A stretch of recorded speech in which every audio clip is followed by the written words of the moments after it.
দেশের বিভিন্ন জেলায় নির্বাচন পরবর্তী সহিংসতার খবর পাওয়া গেছে। ভোট পুনর্গণনার দাবি জানিয়েছেন পরাজিত কয়েকজন প্রার্থী। এদিকে নোয়াখালীর হাতিয়ায় শাপলাকলিতে ভোট দেওয়ায় এক গৃহবধূকে ধর্ষণের অভিযোগ উঠেছে। তবে প্রাথমিকভাবে পুলিশ ওই স্থানে ধর্ষণ নয়, 2 দফায় মারামারির তথ্য পেয়েছে। নোয়াখালীর হাতিয়ায় শাপলাকলিতে ভোট দেওয়ায় এক গৃহবধূ ধর্ষণের অভিযোগ করেছেন। তবে তিনি পুলিশকে লিখিত বা মৌখিক কোনোভাবেই বিষয়টি জানাননি। সামাজিক যোগাযোগ মাধ্যম থেকে বিষয়টি জানার পর প্রাথমিক তদন্তে 2 দফায় মারামারির তথ্য পেয়েছে পুলিশ। ওনার ঘরবাড়ি হামলা করেছে, লুটপাট করেছে, ওনার স্বামীকে আটকে রেখে, সন্তানদেরকে আটকে রেখে ওনাকে ধর্ষণ করা হয়েছে। সুতরাং ওনার এটা তো হচ্ছে হসপিটালের মেডিকেল টিম কাজ করার কথা ছিল, পুলিশ এসে ওনার জবানবন্দি নেওয়ার কথা ছিল। এখন পর্যন্ত পুলিশ জবানবন্দি নেয় নাই।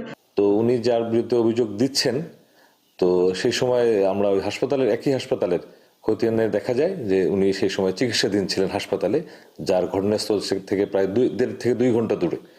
তো বিষয়টা নিয়ে এখনো লিখিতভাবে কেউ অভিযোগ দেয়নি। নির্বাচনে অনিয়ম ও কারচুপির অভিযোগ এনে বরিশালে সংবাদ সম্মেলন করেছেন পরাজিত এবি পার্টির প্রধান। বিএনপির মধ্যে নব্য আওয়ামী ফ্যাসিবাদ মাথাচাড়া দিয়েছে বলে দাবি তার।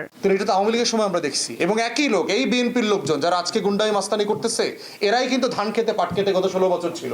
নিজেরা মজলুম থাকার পরেও 16 বছর যে আবার জালেম হয়ে উঠতেছে, একই জুলুম করতেছে, তারা ভুলে গেছে 24-এর গণ আন্দোলনের কথা। রংপুর 3 আসনের বিএনপি প্রার্থী শামসুজ্জামান শামু, রংপুর 4 আসনের এমদাদুল হক ভরসা ও রংপুর 6 আসনের সাইফুল ইসলামের নেতৃত্বে নগরীতে আলাদা বিক্ষোভ মিছিল হয়েছে। তারা জেলা প্রশাসক কার্যালয়ে ঘেরাও করে বিক্ষোভ করে। নির্বাচনে পরাজিত বিএনপির এই প্রার্থীরা দ্রুত ভোট পুনর্গণনার দাবি জানান।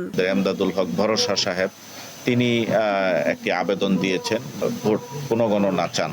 পরের দিন আমাদের পীরগঞ্জ আসন থেকে আমাদের জনাব সাইফুল সাহেব তিনি ভোট পুনর্গণনার বিষয়ে আরেকটি আবেদন দাখিল করেছে। নির্বাচন পরবর্তী সময়ে পাবনা জেলা জামায়াত ইসলামীর নেতাকর্মীদের উপর ধারাবাহিক হামলা, নির্যাতন, ভাঙচুর ও অগ্নিসংযোগের অভিযোগ করেছে দলটি। রবিবার ঈশ্বরদীর ভেলুপাড়ায় আয়োজিত সংবাদ সম্মেলনে জামায়াত নেতারা এই অভিযোগ করেন।